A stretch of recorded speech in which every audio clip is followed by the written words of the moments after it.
السلام علیکم ورحمۃ اللہ تعالی وبرکاتہ۔ امید ہے کہ آپ تمامی حضرات بخیر و عافیت ہوں گے۔ آپ کا خادم عبدالشہید رضا الحنفی الغوثی آپ کی خدمت میں حاضر ہے اور سلسلہ حکایت و واقعات میں آپ کا خیر مقدم ہے۔ آج بھی بڑا ہی زبردست اور بڑا ہی نصیحت آمیز واقعہ لے کر آپ کی بارگاہ میں حاضر ہوا ہوں، جو واقعہ صرف سننے کے قابل نہیں بلکہ بڑا ہی نصیحت آمیز ہے اور اس میں بڑی ہی اللہ تبارک و تعالیٰ کے ایک عذاب کی طرف اشارہ کیا گیا۔ اور اس واقعے کا خاص طور پر موضوع ہے کہ اللہ تبارک و تعالیٰ نے ایک انسان کو جانور بنا دیا۔ اللہ اکبر! اللہ پاک نے ایک انسان پر ایسا عذاب نازل فرمایا کہ وہ خرگوش بن گیا۔ میرے عزیزو، ذرا غور کریں، وہ عادت جو اس انسان کے اندر تھی، وہ عادت کہیں ہمارے اندر تو نہیں ہے، اور یہ واقعہ آج کا نہیں ہے بلکہ کئی سو سال پہلے کا ہے، کئی ہزار سال پہلے کا ہے، اور یہ واقعہ حضرت موسیٰ علی نبینا و علیہ الصلوۃ والسلام کے زمانے کا ہے۔ اب ذرا غور کریں اور سنیں کہ وہ عادت جو اس بندے کے اندر تھی، کہیں ہمارے اندر تو وہ عادت نہیں، اگر ہے تو اس کو ختم کرنے کی کوشش کریں۔ حضرت سیدنا عثمان بن عبداللہ رحمۃ اللہ تعالی علیہ فرماتے ہیں، ایک شخص حضرت سیدنا موسیٰ کلیم اللہ علی نبینا و علیہ الصلوۃ والسلام کی خدمت اقدس میں رہ کر علم دین حاصل کیا کرتا تھا۔ ایک مرتبہ اس نے آپ علیہ الصلوۃ والسلام سے اپنے علاقے میں جانے کی اجازت چاہی، لہذا حضرت موسیٰ علیہ الصلوۃ والسلام نے اسے اجازت دے دی اور اس نے کہا کہ میں جلد ہی دوبارہ آپ کی بارگاہ میں حاضر ہو جاؤں گا۔ لہذا وہ گیا اور اپنے علاقے میں جانے کے بعد اس نے ایسا کام کیا کہ ظاہری طور پر تو ایسا لگ رہا تھا کہ اچھا کام ہے، لیکن اس کے پیچھے جو اس کی نیت تھی وہ نیت درست نہیں تھی، اس کے مقاصد صحیح نہیں تھے۔ وہ چلا گیا اپنے علاقے میں اور لوگوں سے کہتا پھرتا کہ حضرت موسیٰ علیہ الصلوۃ والسلام نے یہ فرمایا، آپ علیہ الصلوۃ والسلام نے مجھے یہ بات بتائی۔ اس طرح کی باتیں کر کے وہ لوگوں سے مال جمع کیا کرتا تھا۔ اب چونکہ لوگ وہ حضرت موسیٰ علیہ الصلوۃ والسلام کی بڑے ہی عقیدت مند، بڑے ہی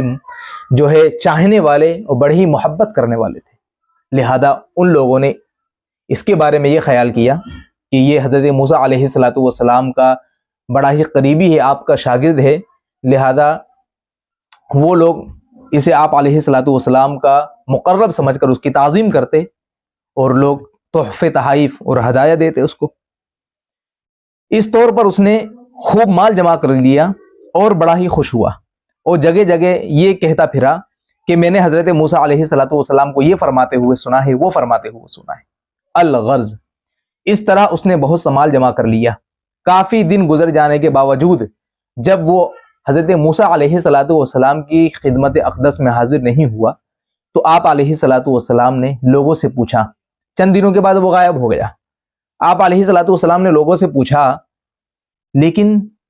کسی کو اس کی خبر نہیں تھی۔ حضرت موسیٰ علیہ الصلوۃ والسلام نے پوچھا کہ کیا کسی کو معلوم ہے کہ وہ شخص جو میرے پاس علم دین حاصل کیا کرتا تھا، اب اس کا کوئی پتہ ٹھکانہ ہے؟ لوگوں نے منع کر دیا کہ حضور ہمیں نہیں پتا۔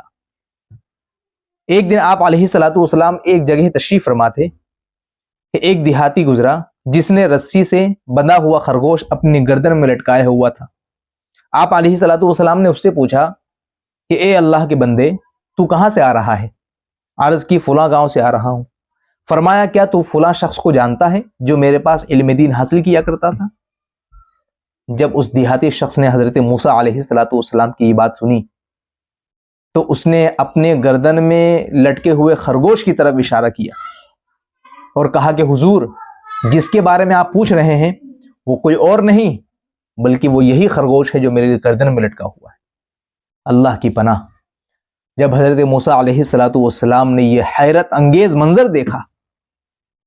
تو آپ تعجب میں ہو گئے، تعجب میں پڑ گئے آپ، اور فوراً رب قدیر کی بارگاہ میں ہاتھ اٹھا دیے اور کہا، مولا،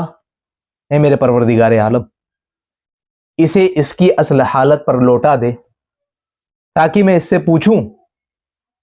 کہ اس پر کس جرم کی وجہ سے یہ عذاب نازل ہوا ہے۔ بارگاہ خداوندی سے وہی نازل ہوئی کہ اے موسیٰ، جو سوال تم نے کیا ہے، اگر یہی سوال مقرب رسولوں میں سے اور بھی کوئی کرتا تب بھی میں اسے اس کی اصل حالت پر نہیں لوٹاؤں گا۔ اب اللہ تبارک و تعالیٰ نے وجہ بیان فرمائی کہ کس بنیاد پر اسے خرگوش بنایا گیا۔ اللہ تبارک و تعالیٰ نے فرمایا کہ اسے میں نے جانور اس لیے بنایا ہے کہ یہ دین کے ذریعے دنیا کی حقیر دولت طلب کیا کرتا تھا،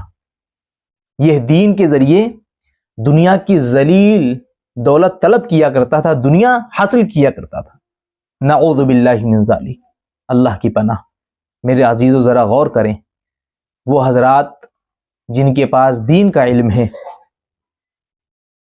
ہم میں سے کوئی بھی شخص ہو سکتا ہے وہ کہ جن کے پاس دین کا علم ہو، اللہ تبارک و تعالیٰ نے توفیق عطا فرمائی ہو،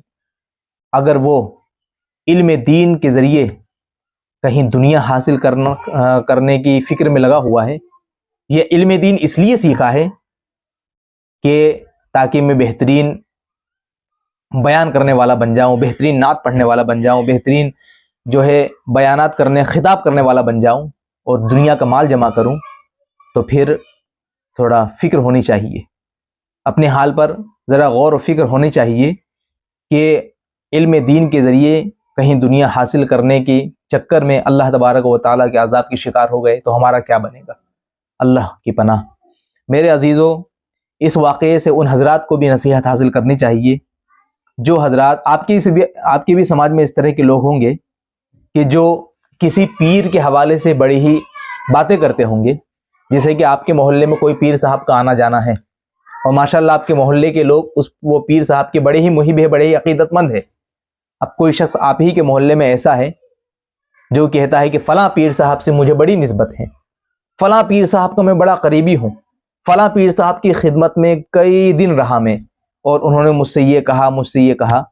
تو اگر وہ شخص اس نیت سے یہ سب باتیں کر رہا ہے کہ لوگ اس کی تعظیم کریں، لوگ اس کو عزت دیں، لوگ اس کی رسپیکٹ کریں، ٹھیک ہے نا، اگر وہ ان تمام باتوں کو اس لیے کر رہا ہے تو پھر اسے اپنی نیت کی اصلاح کرنی چاہیے۔ اور اگر وہ یہ باتیں اس لیے کر رہا ہے کہ مجھ سے پیر صاحب نے یہ فرمایا اور میں نے اپنے علاقے کے حالات پیر صاحب کی بارگاہ میں پیش کیے، تو پیر صاحب نے کہا کہ اب آپ اپنے علاقے میں اس طرح سے کام کریں گے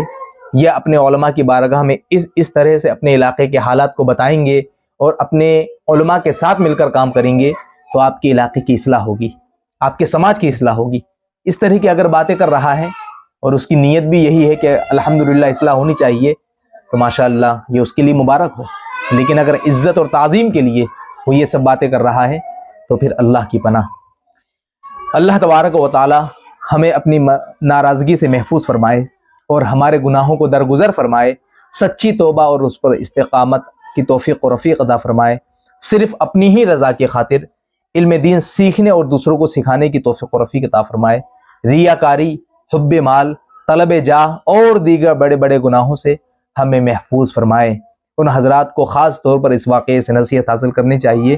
جو تھوڑا بہت دین کا علم حاصل کرنے کے بعد اپنے معاشرے میں بہت بڑے علامہ اور مفتی اور بڑی ہی شاندار طریقے سے وہ اپنے عالمانہ انداز میں سوچتے ہیں کہ ہم گفتگو کر رہے ہیں اور عالمانہ انداز میں ہم لباس پہن رہے ہیں، لہذا بہت بڑے علامہ اور بہت بڑے مفتی ہو گئے۔ تو ان حضرات کو بھی نصیحت حاصل کرنا چاہیے کہ آپ نہ کبھی کسی عالم کے درجے کو پہنچ سکتے ہیں، اور دوسری بات اگر آپ نے علم دین حاصل کیا ہے تو وہ آپ پر فرض ہے نہ کہ دوسروں کو دکھانے کے لیے، ٹھیک ہے نا۔ اللہ تبارک و تعالی ان باتوں کو قبول فرمائے۔ دین کی بات پھیلانا صدقہ جاریہ ہے، ثواب کی نیت سے ویڈیو کو شیئر ضرور کیجیے۔ جزاک اللہ۔